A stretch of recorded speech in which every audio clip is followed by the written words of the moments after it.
আমি আপনাদের চোখের জল সহ্য করতে পারিনি, তাই আমি নিজে আপনাদের সাথে কথা বলতে গিয়েছিলাম আর নিজে দায়িত্ব নিয়েছিলাম সিজারের। তবে এই আফসোসটা আমার সারা জীবন থেকে যাবে।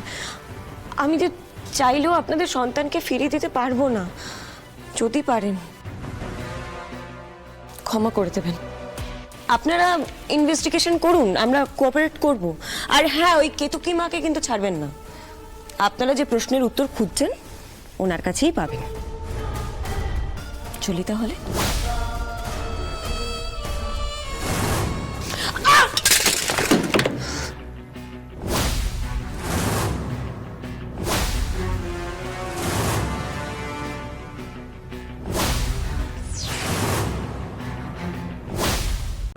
আজই ডাউনলোড করুন আর এনজয় করুন আপনার পছন্দের শো।